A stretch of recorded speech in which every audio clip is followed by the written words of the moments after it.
Bom dia, boa tarde, boa noite, família. Bem-vindos mais uma vez ao nosso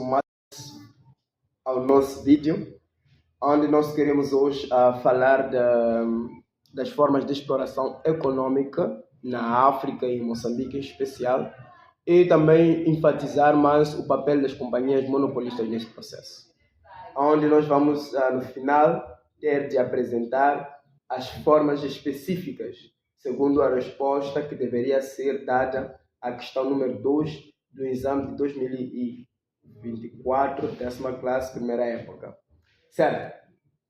Então, como nós falávamos no vídeo anterior, o link está na descrição, podem ir assistir mais logo, nós dizíamos que depois da Conferência de Berlim, foi decidida a ocupação efetiva, etc., os países começaram mesmo a procurar implementar essas formas de administração. Nós definimos como direta e forma de administração indireta, certo?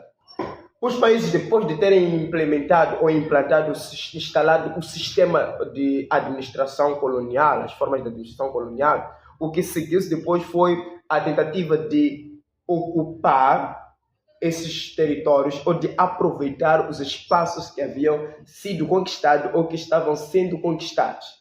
Para que se aproveitasse esses espaços, era preciso explorar os recursos neles existentes. E para que isto também pudesse se efetuar, era preciso aproveitar a mão de obra africana nesse projeto colonial. Certo? É tipo, eu conquisto algum território e já quero que pertença a mim, então eu preciso trazer a minha forma de governação, como nós discutimos no vídeo anterior, pois o link está na descrição.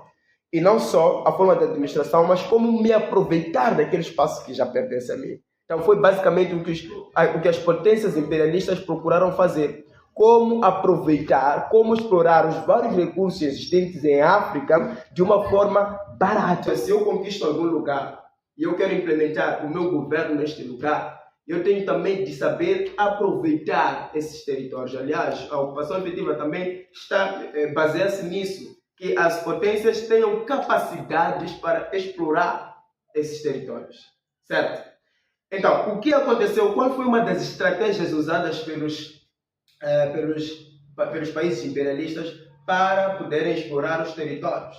Uma das estratégias foi através mesmo de companhias monopolistas, que eram uma espécie de sociedades que detinham um monopólio, domínio sobre alguns produtos, e eles investiam para que pudessem ter mais lucros. Então, a maior parte dos países usava esse sistema mesmo para fazer com que explorassem os territórios africanos de uma forma barata, sem ser mesmo de um valor do próprio Estado, da própria potência, mas através destas sociedades que eram concedidos poderes, eram concedidos privilégios para que pudessem estar naqueles territórios. Assim ajudariam, obviamente, as potências a conseguirem alcançarem os seus objetivos. Então foi basicamente o que nós vimos, por exemplo, aqui na Rhodesia do Sul, atual Zimbábue, Nigéria. Nós fomos ver lá British South Africa Company, que foi uma das companhias também que atuou, criada ou fundada por agente imperialista.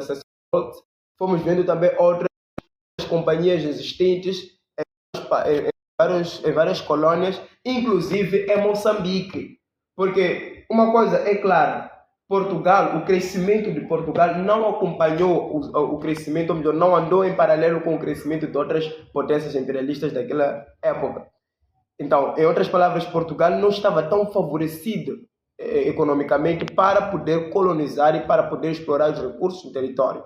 Então, por causa disto, teve que usar mesmo esse sistema de ceder o seu território, pelo menos 2/3 do território moçambicano, a estas companhias.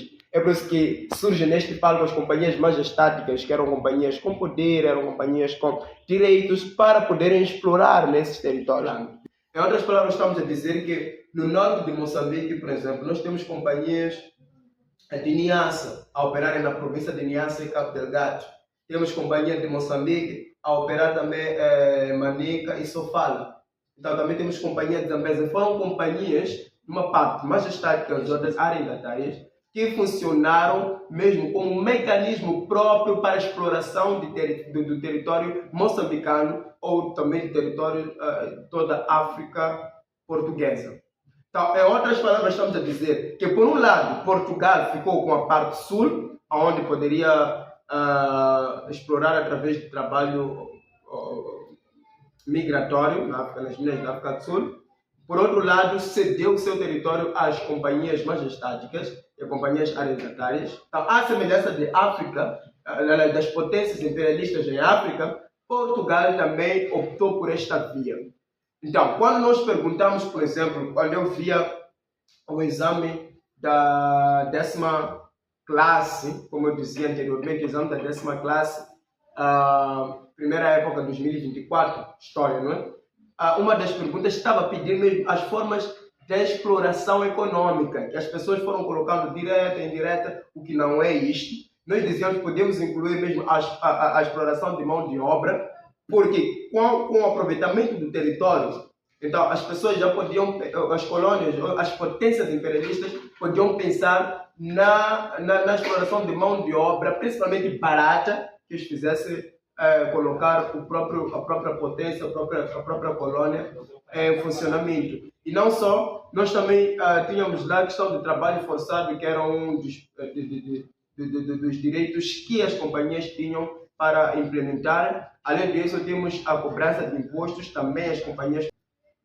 O Estado colonial fez isso no sul de Moçambique, através de trabalhos migratórios. Também as companhias podiam fazer tal. Essas foram as formas de exploração, a mão de obra, o trabalho forçado, a cobrança de impostos. Estas sintetizam a forma como Portugal e como a África no geral foi explorado.